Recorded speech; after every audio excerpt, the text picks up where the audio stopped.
Hello and welcome. My name is Tom. This is the Enthusiasm Project, Season 3, Episode 20.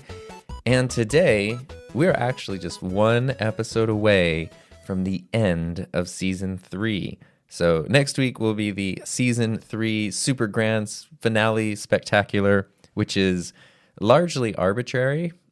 If you've been listening for a while, basically what happened was I did my first run of episodes, and I got to episode 21 and was kind of like, I sort of need a break and to switch up some topic ideas. And so that was like the end of season 1. And then I came back for season 2, which was largely focused on my wife Heather and I starting our own business. And it was just kind of like, hey, 21 episodes on that topic works. And then season 3 has just been more like the creator side of things, like YouTube creation, podcast creation, that kind of stuff.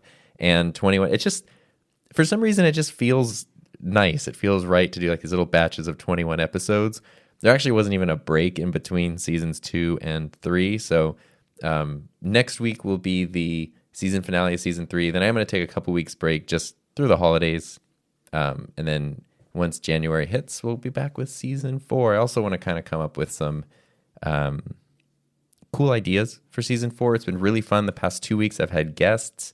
We had Bob Sharma and Jared Spink, and I really liked doing those. I don't know that I would want to just do an interview podcast because I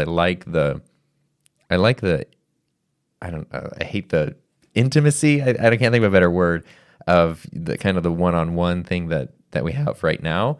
But the interviews are really fun, and when there's really great people like that, I love involving them. So I kind of wanted to figure out, maybe a theme or at least some kind of like cornerstone episode ideas for season 4 starting in January. But today, I was sort of going back and forth between what's a good topic, and there's sort of 3 things that I think are really relevant, but I don't know that each one could be its own episode. So I was like, hey, why not talk about those 3 things right now today? Because then it can all kind of like coalesce, and it will lead in nicely to next week's topic. So what I wanted to go over today are 3 distinct themes, topics, experiences. The first one is an idea that I mentioned, I believe it was in my interview with Bob 2 weeks ago. If you haven't heard that episode, highly recommend it. But it was something I call the $1 million question, which I 100% stole from one of my colleagues who works at the school where I teach. And basically, I teach the digital media pathway. He teaches in a health academy. But both of us in our jobs do things that involve students to do a lot of stuff outside of the regular school day and regular class time. Of course, all this is out the window right now during COVID times, but in normal times, that's kind of how it works. And some of those things involve like student trips, on Saturdays where the bus leaves at 5 a.m. So students need to be at campus at 4:30 in the morning. And Lord knows if you ever tried to get a teenager like up and ready and at a location by like 4:30 a.m., it's a very, very, very difficult thing to do. And the thing that always and luckily I've got great students and, they're pretty good about it, but everything that I work in my program to provide my students is basically free. Like even when we're doing trips to Disney or, large travel things or whatever, like they kind of just have to show up and do a good job. They don't have to pay for it or anything like that. So that's what I always tell them is you just need to show up, get on a bus. You can go to sleep for a couple hours till we get wherever we're going. You're not paying any money for it. Just be there. And I still feel like, wow, I maybe shouldn't have to like force you, like really talk you into this free trip. And what my teacher friend said was he asks his students, okay, if you're telling me that, you can't be there at 4:30 or 5 in the morning, what if I were giving you $1 million? Would you be able to be there? And of course, the students are like, yeah, I'd be there, no problem. And that immediately kind of contextualizes the situation. And so I sort of took that and adopted it in my teaching job. If there's a project or an assignment that's due, like, oh my gosh, you only have 1 month to do like a simple video project. And it's kind of that same thing. If you were going to get $1 million to turn in this project next week, would it be turned in? And the answer is yes, I would absolutely be getting projects. If you didn't have access to a good camera, you would find somebody's phone. If you didn't know what editing software to use, you would find something. Like, you would solve all these problems to get the thing done because the reward is so great. And so it has nothing to do with whether or not something is possible. It has everything to do with how motivated you are to do that thing. But it's not just a psychological game to play on my, high school students. It's something that I've then taken to myself a lot. And it's been like a couple of years now, but it's sort of the same thing. If there's something that I need to do or something that I'm dreading to do or maybe procrastinating a little bit, I kind of ask myself that, especially, I guess I should say, if it's something that I'm nervous about doing, where I'm not entirely sure if I'm going to be able to do it the way I want to. I sort of think that if you would get $1 million to do this, would it be done? Could you do it today? And more often than not, the answer is yes, which isn't because we should all be so financially motivated that we only do things for money, but it's just that idea of, okay, so it's not out of the realm of possibility. If I told you, I'll give you $1 million to land a rocket on the moon this weekend, cool, it's never going to happen. The answer is just no. I could give you $2 billion. It's not, it's irrelevant because it's out of the realm of possibility. But when something is possible, and then you're like, okay, it's really has less to do with being possible and more to do with the motivation behind it. And sometimes then you can ask yourself, okay, even though, yes, I could do this, if I were getting this large amount of money, I could accomplish this thing in this amount of time, but maybe I really don't want to.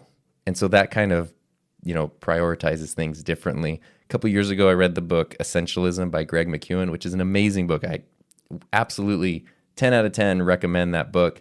And one of the things he goes over in that book is the idea that if something is not a clear yes, then it's a clear no.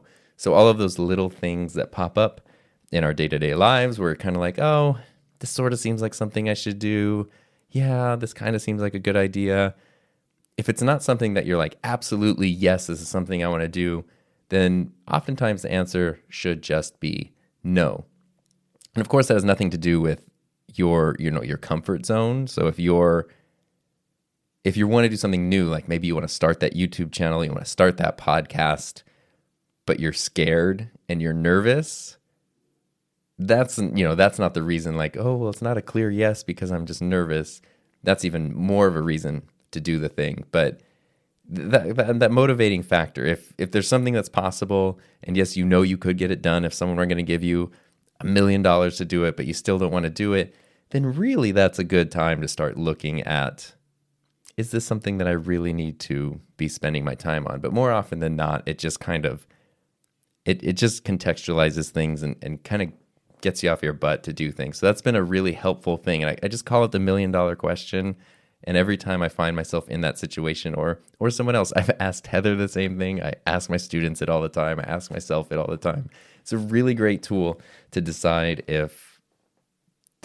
why you're not doing something yet. And I wanted to share that because it's been so useful to me, and it's just such a great thing. It's kind of like that thing where if you can't make up your mind and you flip a coin, and then before you look at the results, if you find yourself kind of leaning towards one or the other, then you almost don't need to look at the results because that showed you what the actual answer was that you wanted in the first place.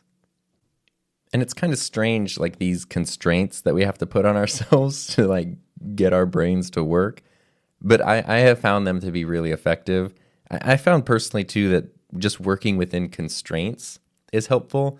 And again, it kind of goes back, there's a lot I've learned just from teaching, because when you're a teacher and you're working with students, you're essentially just running social experiments, these 10-month-long social experiments at a time. And it's kind of interesting. But one thing that I originally started doing early when I was teaching digital media was I thought my students, what they wanted was creativity, because when I took over my first digital media program, the teacher who had been there for 10 years, he left maybe, 5 weeks into the school year, just kind of up and left out of nowhere. And then I got asked just sort of you like this stuff? Do you want to teach this thing?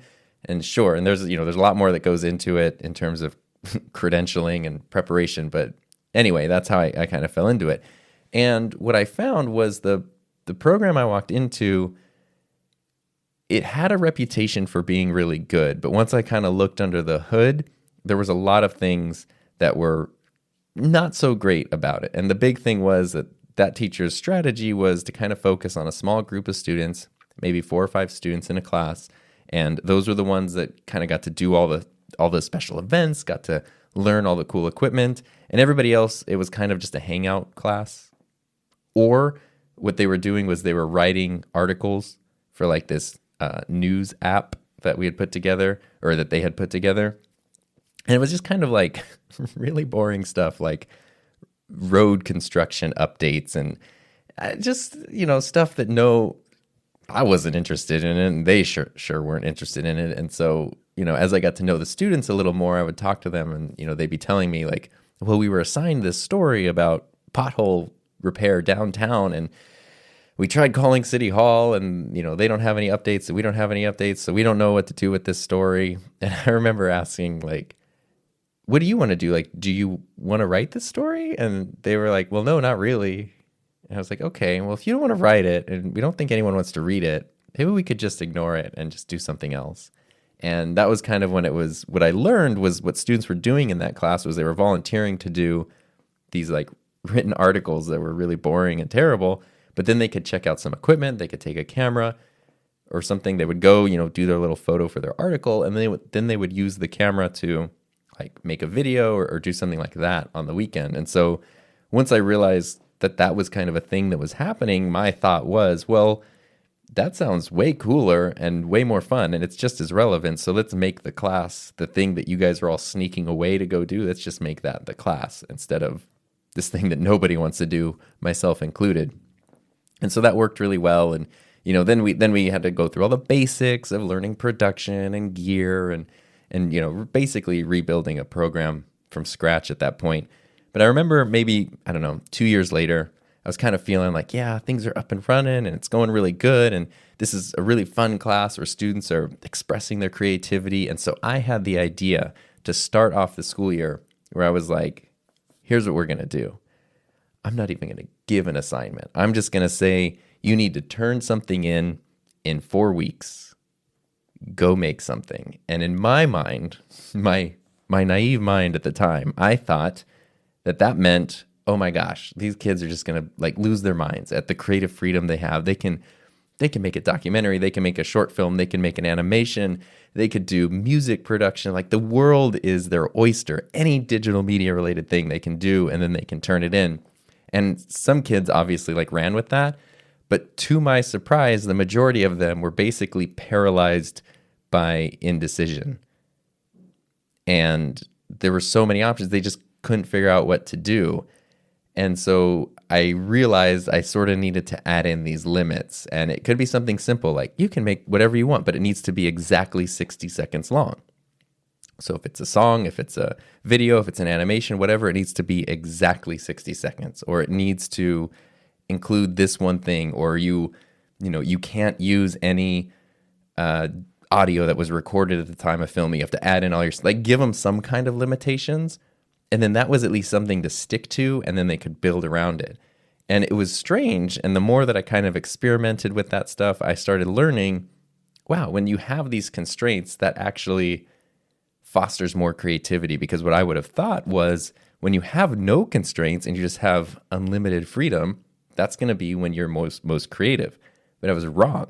And I think that this is not just true for the high school students. I think it's true for myself, it's true for everybody. But these constraints can really be where your creativity comes from. And I know just working on a video, for example, a video, it's so hard to say when a video is done. You can always go back and cut out a little more, add a little more, polish this up, change this, fix this. It can just go on forever.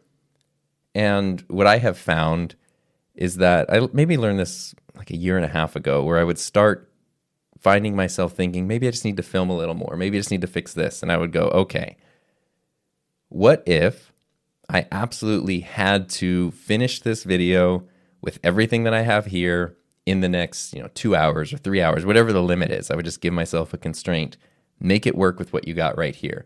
okay, you can't turn on your camera again and go film more footage and import more footage and set up more stuff. No, you have to work with exactly what you have right here. And to my surprise, every single time I would finish with the limited quote unquote resources that I had. And more often than not, I found that the end result was actually better because I would find these kind of creative solutions to things. Even yesterday, actually, I was I was working on a video that's going to come out in like 2 weeks or something. And I tried to do something new in this video. So if you've been watching my videos recently, I do the thing that's very common on YouTube where instead of just doing a jump cut, you kind of crop in on a talking head a little bit and then crop back out.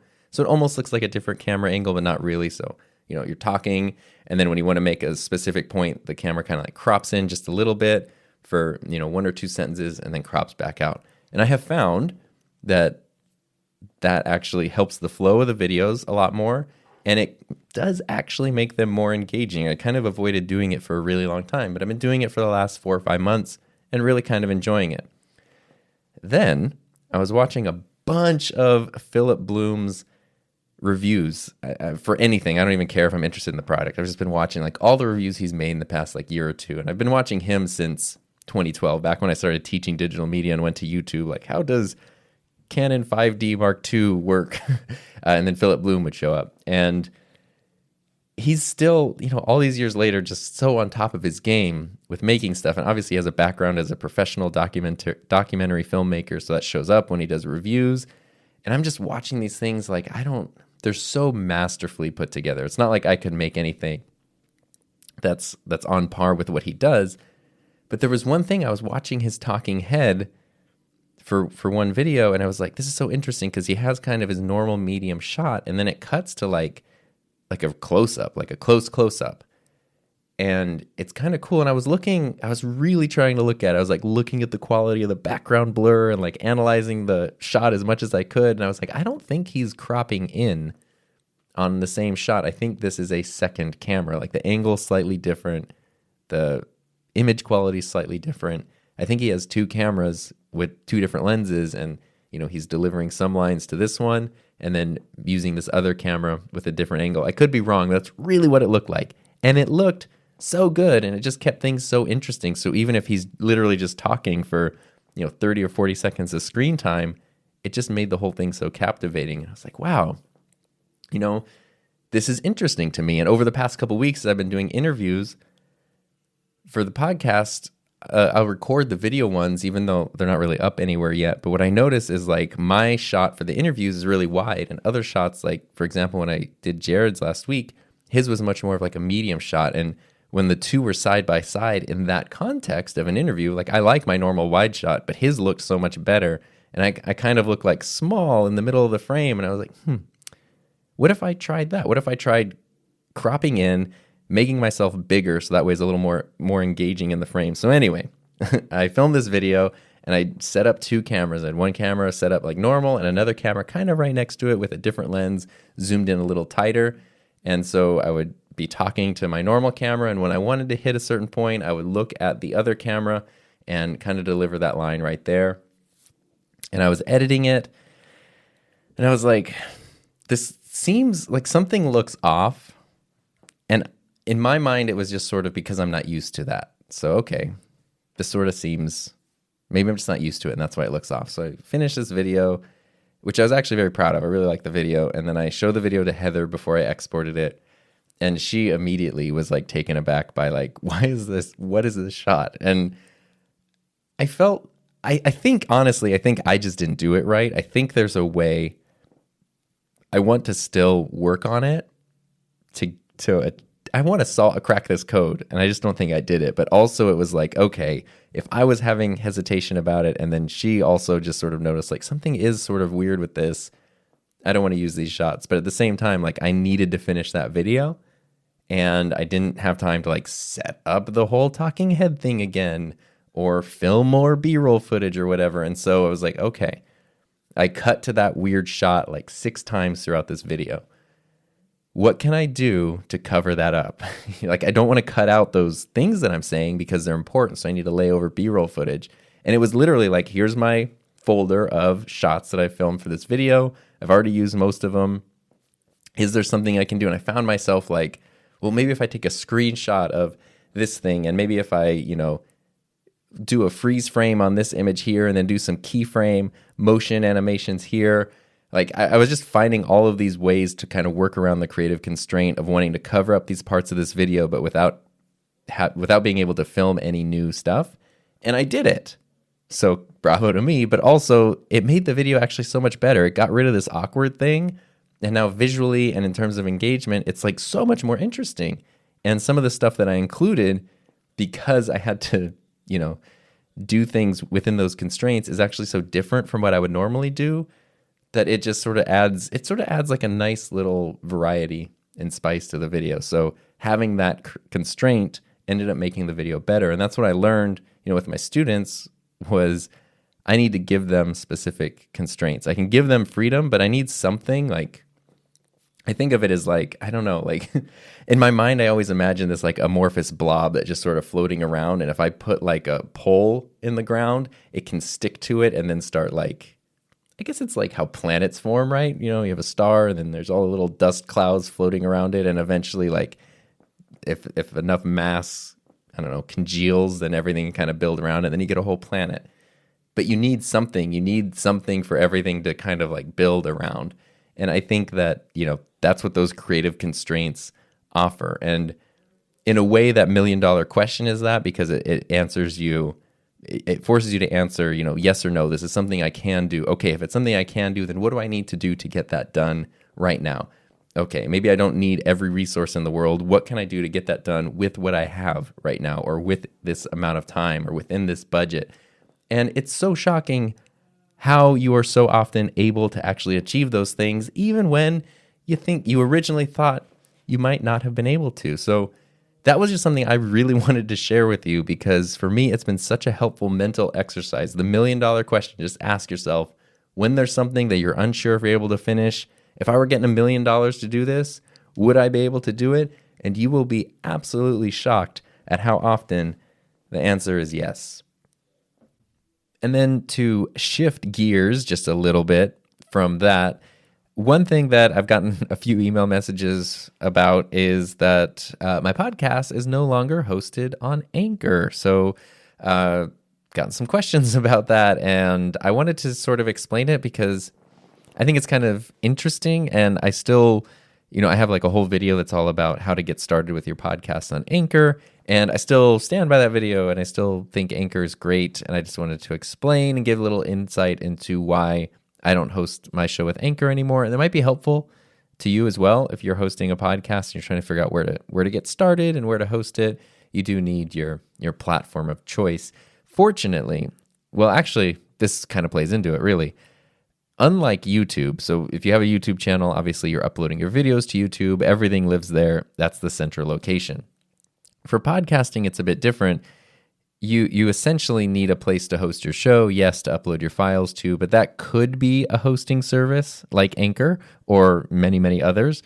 Or it could even be your own personal website, and you can generate everything yourself. It just needs to live online somewhere. And then there needs to be an RSS feed that's generated, and that is the feed that you submit to all of the podcast directories. So if you want to get your stuff listed on Apple or Spotify or Google or Pandora or any of those things, that's the feed that does that. And so a podcasting platform like Anchor basically lets you upload your episodes, send out your feed to everybody, and just kind of keeps everything organized in one place. And it's really nice. And Anchor is free, which is awesome. It's kind of hard to believe that it's free. It's a great service. But what happened was last summer, the team from Buzzsprout reached out to me, which Buzzsprout's a hosting platform. It's a paid hosting platform. And there are a few of them they've been around for a long time and are, pretty popular and stuff. And I didn't really know anything about it. And basically what they said was, hey, we think that your personal philosophies align with ours pretty well. We'd love for you to check out our platform, see if it's a good fit for you. If not, no big deal. It was very much a no pressure thing. And so that was right around the time that I was starting my podcast with Peter Lindgren, and also right around the time that Heather and I were starting the couples table. And so I was like, oh, this is great. I have my personal podcast, which is on Anchor, but I don't want to mess with that because I was scared to break something. But I'm starting these other two, and this could be a great chance to use it. So they're like, cool, awesome. And I started hosting those two on Buzzsprout. And it was really cool. And the big thing that drew me to it was when you have a show on Buzzsprout that has an account, you can have multiple people like as administrators. So for example, when I log in with my email account, there's a thing at the top that says like my podcasts. I can click on the couples table, go in, upload episodes, whatever. But Heather can also be an admin for the couples table. So she can log in with her own email address, see her podcast. She can go in and change album artwork and add descriptions and upload episodes too. And so that's been hugely helpful. Peter and I do that with our show. Usually I edit it, but he often goes in and does episode artwork. And then he's just better at doing like the titles and descriptions for that show than I am. So he sometimes fixes those and sort of spices them up a little bit. And that's awesome. And that's been hugely helpful because you don't have to share the same login. It just makes things really easy. And so I was really liking it, but I liked it, but I didn't really see the difference. And then of course, they offered me the Buzzsprout account for free. It's a paid service. So I was like, all right, cool. But what I was struggling with was like, this is great. And I really love this service, but what is that killer feature? Why would somebody pay instead of using something like Anchor, which is totally free and does a lot of similar stuff? Buzzsprout has some unique features that Anchor doesn't. Anchor has some unique features Buzzsprout doesn't. But for the most part, it's two sides of the same coin. So why on earth would somebody pay for it? And it's funny because the Buzzsprout people, I asked them that, and they were basically like, we can tell you our opinion on things, but what we would prefer is just use the platform and see what you think. And, it might click for you, and it was very like no pressure and in sort of an interesting way. And I said, okay.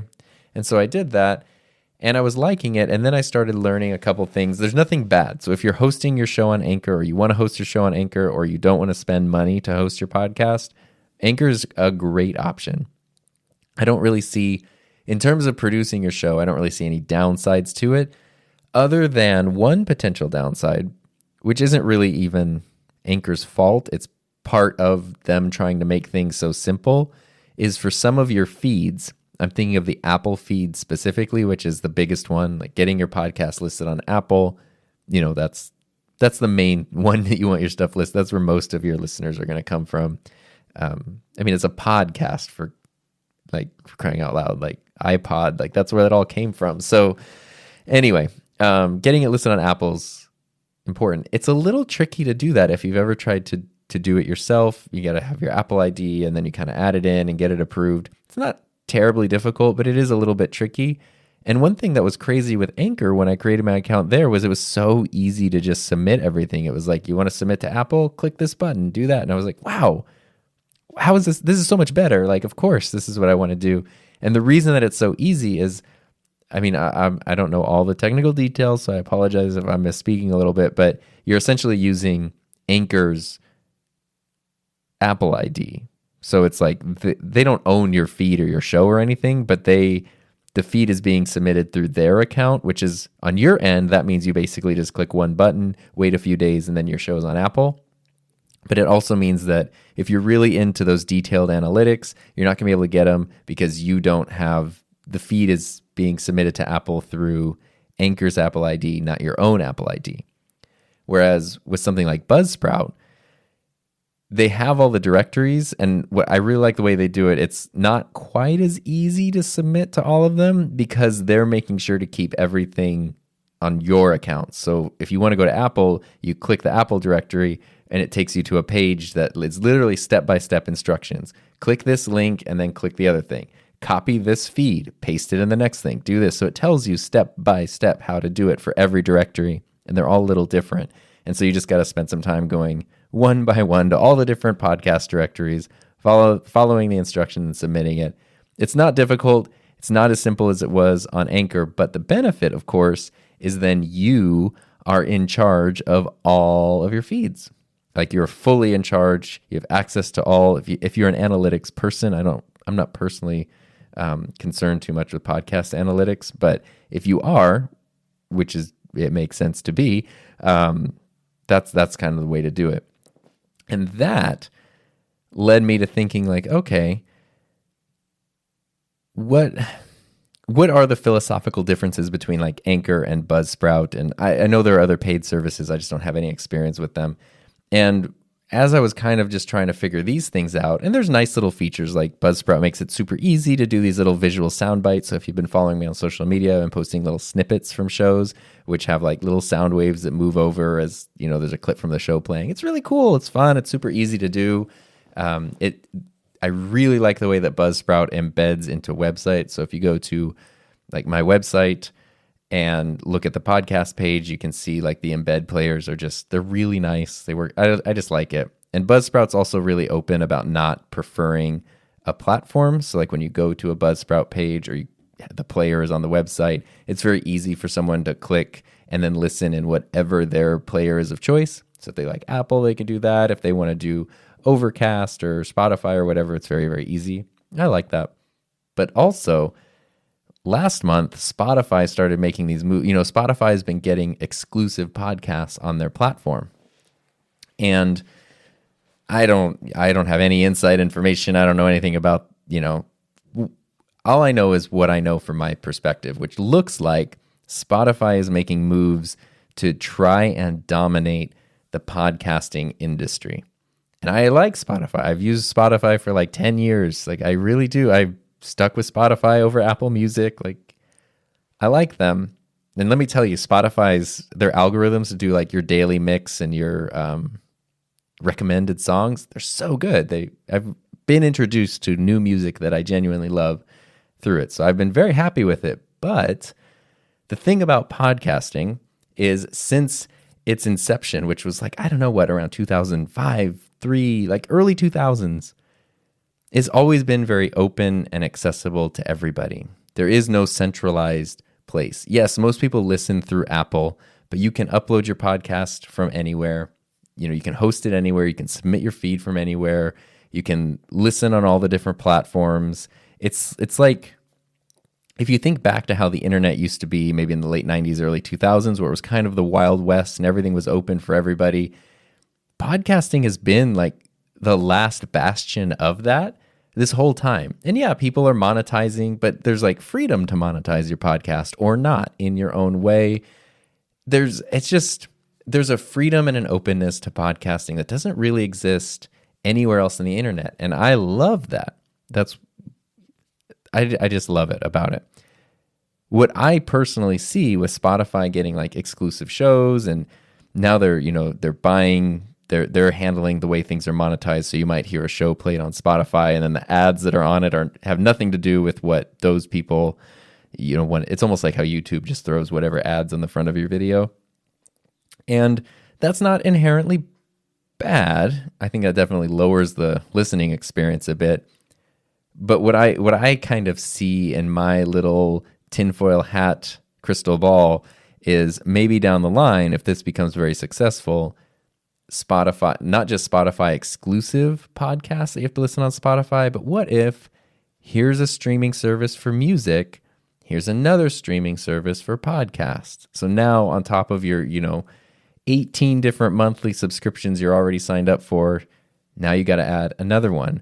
But the other podcasts that you listen to are over here on this other thing. Maybe it's free, but maybe now that's going to go to a subscription model as well. And it just becomes like all the video streaming services where these shows are on this one, so you need to pay for that one. These shows are on this one, they go over here. And that's just the antithesis of everything that podcasting has been since its inception.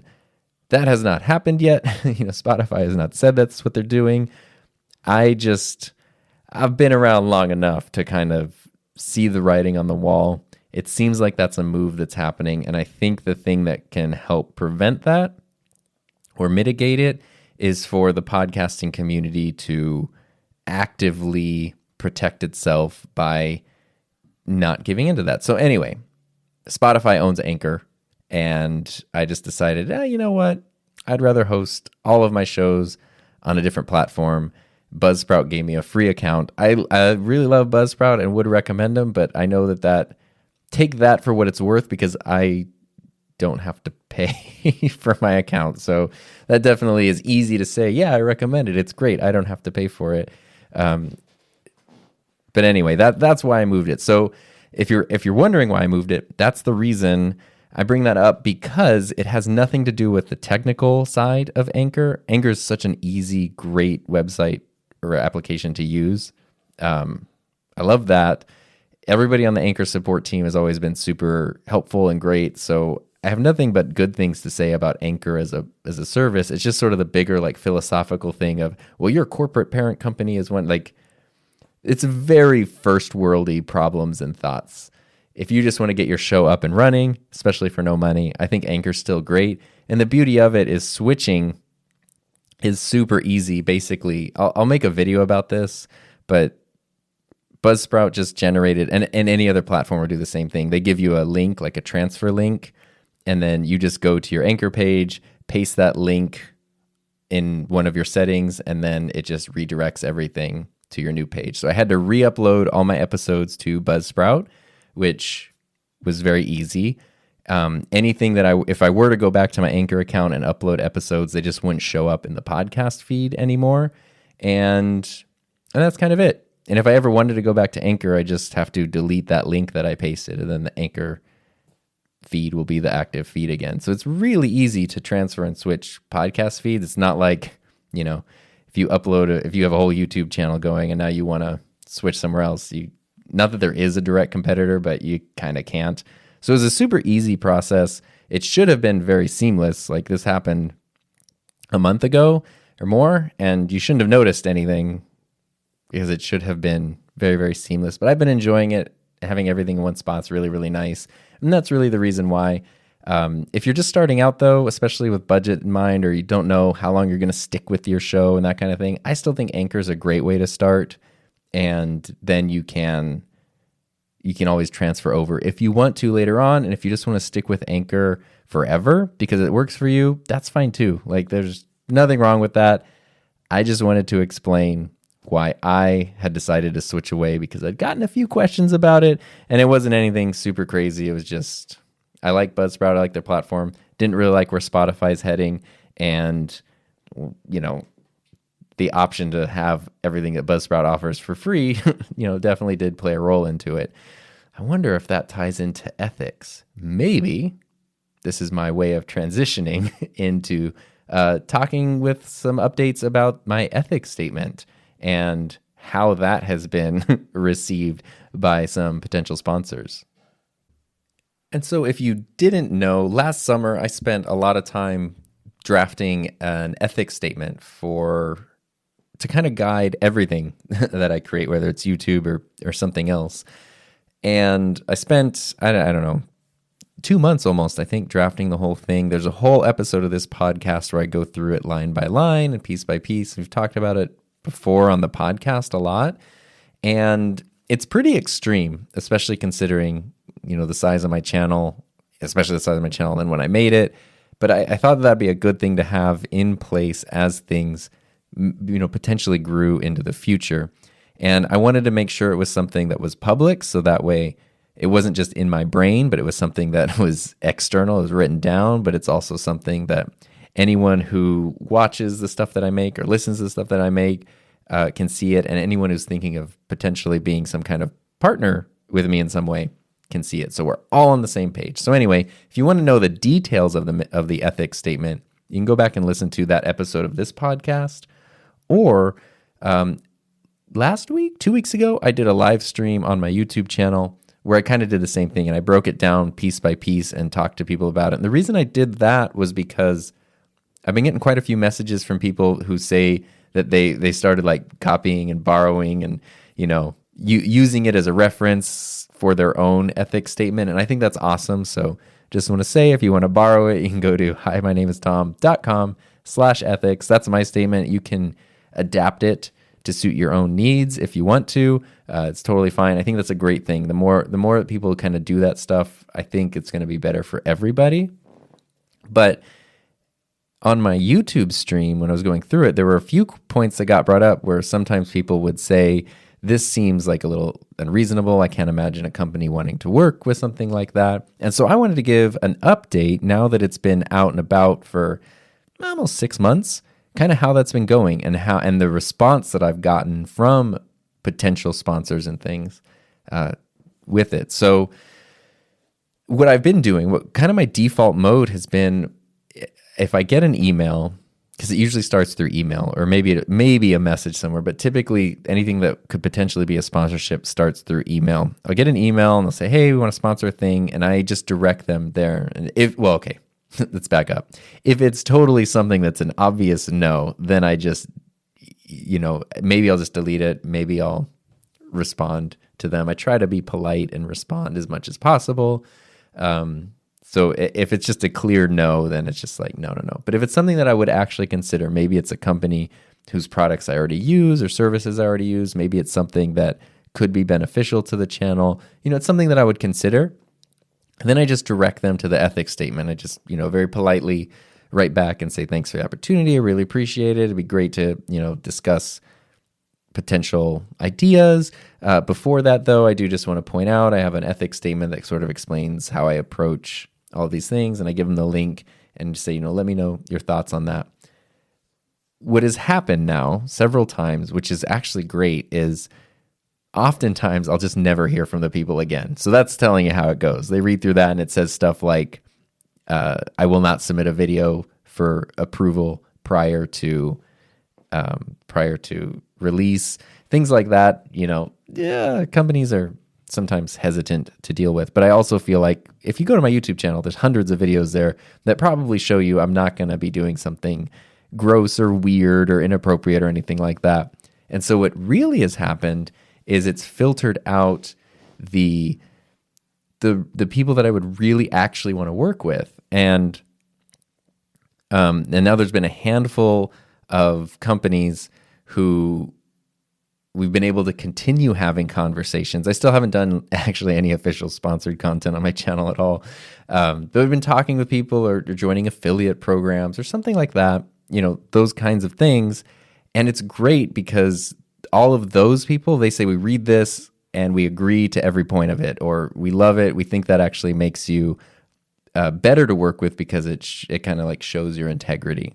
And so for the companies that I would really want to spend my time with and really want to invest myself in, it's been hugely beneficial because it just weeds out the people that probably wouldn't be a great fit anyway. And it lets the people who would be great partners rise to the top. And so it's been a huge benefit. It's slowing things down. If you just want to get as many brand deals and sponsorships as possible, I totally would not recommend having this ethics statement. Just throw your ethics out the door and just accept everything. Don't really do that. But if you want to do things on your own terms and be able to maintain that control over the stuff that you create, I think this is proving itself to be great. And it's not that my ethics statement is the one or the way to go, but it's the one that worked for me, and it had the points that were really important for me. And so now I can be on the same page with everybody about those. So I would advise you to do the same thing. Maybe yours is going to look similar to mine. Maybe it's going to be totally different. Maybe it's going to add stuff, take stuff away, whatever. But the thing that works for you specifically, I think is hugely important. And that's going to let you then, it's like a litmus test to find the people that are really the best ones to work with you and the people you can trust. And then you can get into like a collaborative spirit where you're starting to throw ideas back and forth, and where it wouldn't feel dirty or weird to, include something in a project or anything in the future. And so, and I think it's also, there's sort of this hidden benefit, which I've been bringing up to some of the companies, which is, I know that this ethics statement it's a lot. And it's asking a lot for someone. It's asking for a lot of trust to be placed in me. But at the same time, for what it's worth, it does mean that if you do see sponsored content on my channel, it has passed this test, which it might not be worth much, but it's kind of a seal of approval. So, for anyone who watches my channel, if they were to see something that's sponsored on it, obviously that's not going to be every video. But when you see it, okay, this is not just like the thing he went for this week because it was available, but there was a lot of thought and intention and a lot of discussion into making this work. And so now that it's here, I mean, at the very least, hopefully it's just not super annoying, but also then it could be potentially something where it's like, oh, hey, like that's a whatever product or service that I'm also in the market for. I can maybe trust this one because I trust this person. And it's all about keeping that integrity. So essentially, what I'm happy to report is that it's working exactly like I hoped that it would, which is, yes, it is slowing down opportunities for sure, but it's bringing out the ones that I'm most excited about and that I think would be best for the channel. Because it's not just about getting sponsorships either. What I would like is, I don't want to just sort of make a standard video, like, the video you see on my channel, like normal, but instead this one now has an ad read in the middle of it. Because I feel like, yeah, maybe I got a paycheck for that, but that's just going to be a more annoying experience for you as like the viewer or the listener.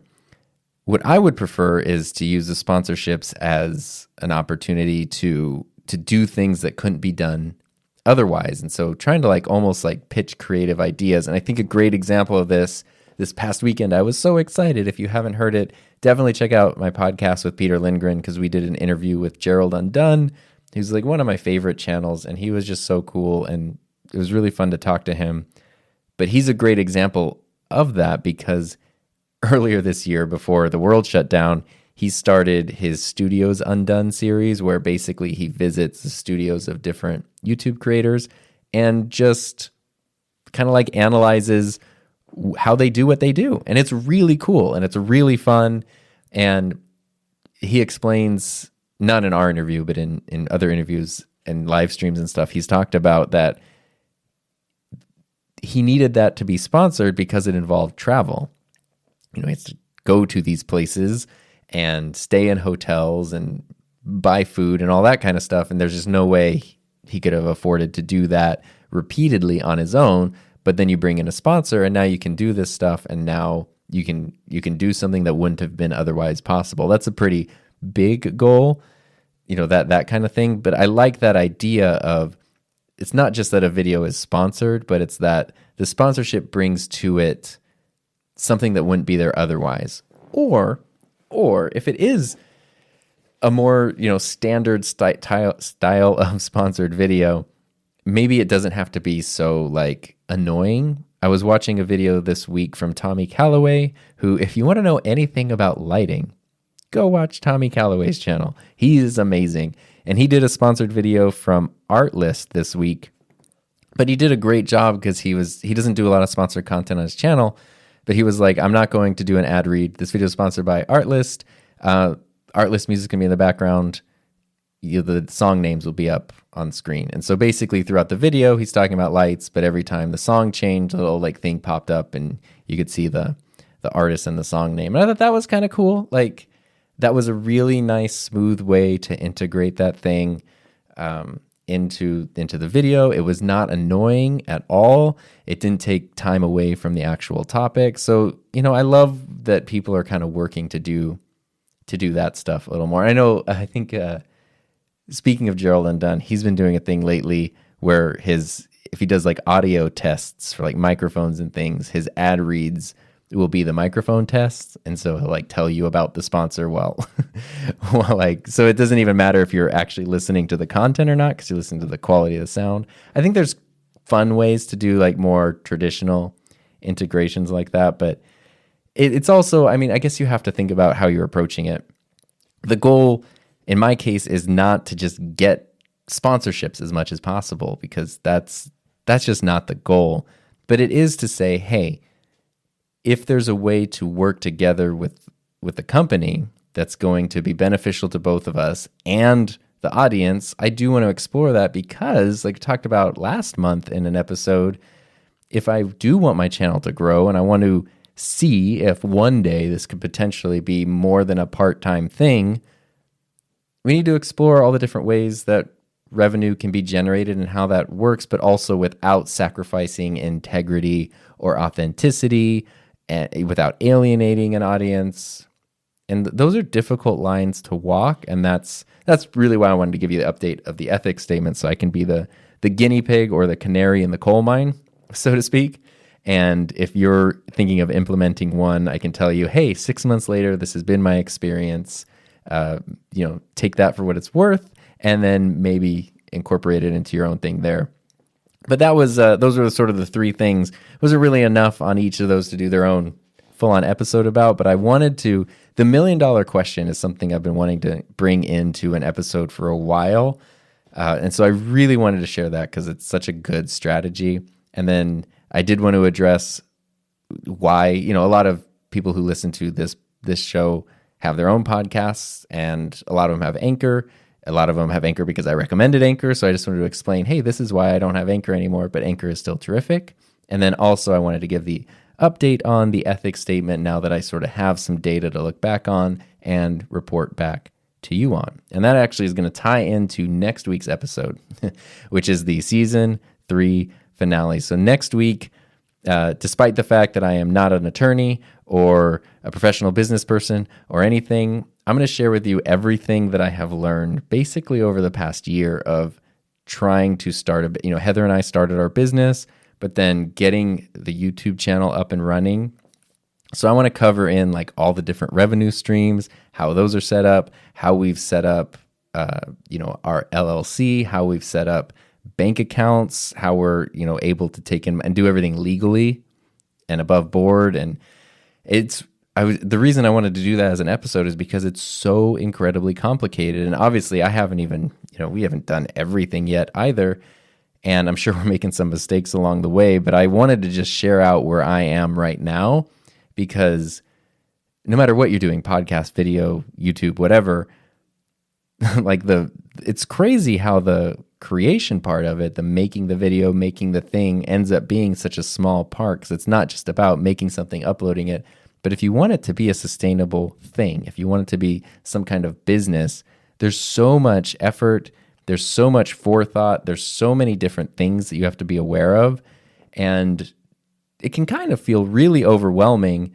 And so I just wanted to share out where I am currently in that process, and I think that would be really, really helpful to anyone else who's thinking about getting to that point or doing that for themselves. And I thought that'd be a great way to just sort of wrap up this batch of episodes. So that's what we're going to be talking about next week. And of course, I don't have my traditional, I think actually, to be honest, you can still go to anchor.fm/enthusiasm and leave a message, and I can still bring it over.